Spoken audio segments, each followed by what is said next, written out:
Dans son audience publique de ce lundi 11 janvier 2016, la Cour d'appel vient de rejeter la requête introduite par le Conseil d'avocats de Hama Amadou, président du mouvement démocratique nigérien pour une fédération africaine, détenu à la prison civile de Filengue.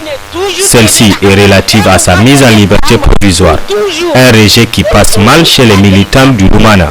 Écoutez, nous, en venant ici, vous savez, depuis que nous nous sommes retirés de la mouvance présidentielle, nous nous attendons à tout dans ce pays.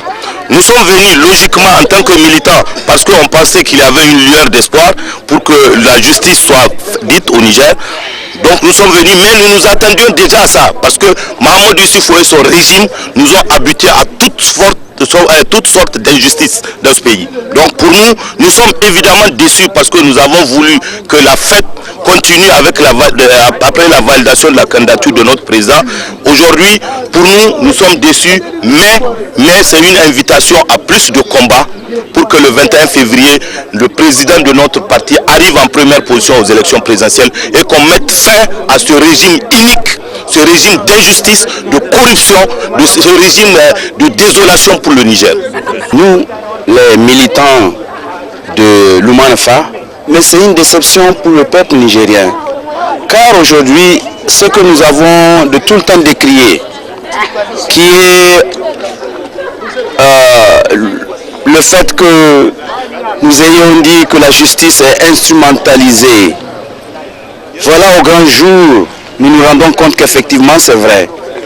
Car je ne peux pas comprendre, pendant que certains des accusés sont en liberté provisoire, qu'on dise qu'aujourd'hui le cas de Hama Amadou est rejeté.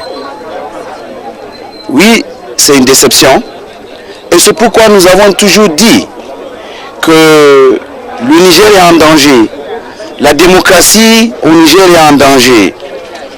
Et il appartient aujourd'hui au peuple nigérien, à tous les Nigériens, que vous soyez de Lumana ou pas, que vous soyez politicien, acteur de la société civile ou citoyen tout simple, de se maintenir pour vraiment combattre ce qui est en train de se passer dans notre pays.